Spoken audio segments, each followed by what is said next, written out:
জমি সংক্রান্ত বিবাদের জেরে ভাইকে খুন করার অভিযোগ উঠল দাদা ও ভাইপোর বিরুদ্ধে। গত সোমবার গভীর রাতে বালুরঘাট জেলা হাসপাতালে চিকিৎসাধীন অবস্থায় আক্রান্ত ওই ব্যক্তির মৃত্যু হয়। এই চাঞ্চল্যকর ঘটনাটি ঘটেছে দক্ষিণ দিনাজপুর জেলার কুমারগঞ্জ ব্লকের রামকৃষ্ণ গ্রাম পঞ্চায়েতের গোবরতয়ায়। মঙ্গলবার এই ঘটনায় মৌখিকভাবে কুমারগঞ্জ থানায় একটি অভিযোগ দায়ের করে মৃতের পরিবার। জানা গেছে মৃত ব্যক্তির নাম জটু বর্মন, বয়স 54 বছর।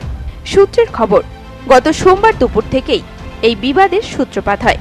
মৃত ব্যক্তি তার দাদার জমির উপর দিয়ে ট্রাক্টর নিয়ে যাওয়ায় দুপুর থেকেই দুই ভাইয়ের মধ্যে বচসার সৃষ্টি হয়। রাতে সেই বচসা বড় আকার ধারণ করে। মৃতের দাদা কালীপদ বর্মন, কালীপদের স্ত্রী দীপালি বর্মন ও তার দুই ছেলে কপিল ও সুজন বর্মন মিলে তাকে বেধড়ক মারধর করে, পাশাপাশি শাবল দিয়ে বুকে ও পায়ে আঘাত করে বলে অভিযোগ। এরপর ওই ব্যক্তির চিৎকারে ঘটনাস্থলে ছুটে আসে স্থানীয় বাসিন্দারা। তড়িঘড়ি আহত জটু বর্মনকে উদ্ধার করে প্রথমে কুমারগঞ্জ হাসপাতালে নিয়ে আসা হয়। পরবর্তীতে অবস্থা আশঙ্কাজনক হওয়ায় তাকে বালুরঘাট জেলা হাসপাতালে স্থানান্তরিত করে চিকিৎসক। সেখানেই চিকিৎসাধীন অবস্থায় গত সোমবার মধ্যরাতে তার মৃত্যু হয়।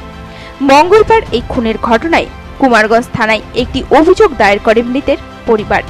এ বিষয়ে মৃতের প্রতিবেশী জীবন রায় বলেন, আমরা জানতে পারলাম যে দুপুরের দিকে জমি চাষকে কেন্দ্র করে একজনের জমিতে আরেকজন গাড়ি নিয়ে যাওয়ার বাধা দেয়।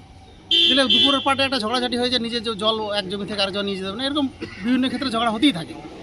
সেটা সন্ধেবেলা ঠিক 8টার পরে ওই 4 জন লোক ওই জটু বর্মনের বাড়িতে আসে, এসে তাকে অতর্কিত আক্রমণ করে বেধড়ক মারধর শুরু করে এবং পা একটা ভেঙে দেয়। তারপরে ওই বড় ছেলেটার নাম কি জানো? বড় ছেলেটা কপিল বর্মন ছেলে বাবা ধরে থাকে, দুই ছেলে বেধড়ক মারধর করে এবং মা হাত ধরে থাকে। সে থাকাকালীন ওটাকে বলে আপনার কী বল ইয়েটা শাবল দিয়ে বুকে আঘাত করে। সে আঘাতে আনতে প্রথমে আমরা বড়াহাট হসপিটালে আসি, বড় হসপিটাল থেকে রেফার করে বালুরঘাট আসে, বালুরঘাট এসে মারা যায়। কি হয়েছিল জমি জায়গা, মানে কি বিষয়টা? ওর গাড়ি দিয়ে ওর জমি দিয়ে গাড়ি নিয়ে যেতে দেবে না, জমি চাষ করতে নিয়ে ঢুকাতে দেবে না, এবং ওর জমি দিয়ে আরেক জমিতে জল নিয়ে যেতে দেবে না। এরকম বিভিন্নভাবে ওই কৃষিকাজের ক্ষেত্রেই পাশাপাশি রেশারেশি থাকে এবং একদম তারা ক্লোজ নিজের সম্পর্ক, দাদা ভাই সম্পর্ক। দুই ভাই। এমনি কি ওই ফসল ছিল যার মানে এখন ফসল ছিল, এখন তো জমি চাষের সময়, এখন তাও নিয়ে যেতে দেবে না? না, তাই নিয়ে যাবে। কালকে দুপুরে তো এ নিয়ে একবার বচসা হয়েছিল। এ নিয়ে কি আপনারা কি থানায় অভিযোগ করবেন? না, অভিযোগ এখন আমরা অভিযোগ করব। আমরা মৌখিকভাবে অলরেডি অভিযোগ করেছি। এখন আমরা এই বডিটা নিয়ে যাওয়ার পরে আমরা লিখিতভাবে কমপ্লেনটা করব। যদিও এই ঘটনার পর থেকেই পলাতক অভিযুক্ত ভাই ও তার পরিবারের সদস্যরা।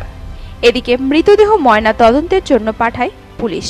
লিখিত অভিযোগ পেলে পুরো বিষয়টি খতিয়ে দেখার আশ্বাস দিয়েছেন পুলিশ। এ বিষয়ে জেলা পুলিশ সুপার চিন্ময় মিত্তাল ফোন মারফত জানিয়েছেন, আজকে ওনার বডিটা পোস্টমর্টমে গিয়েছে, পোস্টমর্টমে পরে ওনার বাড়ির লোক কমপ্লেন দেবে, ওর ভিত্তিতে এটা কেস করা হবে। ওর তদন্ত আমাদের প্রাইমারি ইনকোয়ারি চলছে, ওর পরে একটা ইনভেস্টিগেশন স্টার্ট হবে। এখনো অভিযোগ হয়নি, তার মানে লিখিত এখন অভিযোগ কিছু হয়নি। কুমারগঞ্জ থেকে রিপন ভৌমিকের রিপোর্ট, নিউজ টুডে।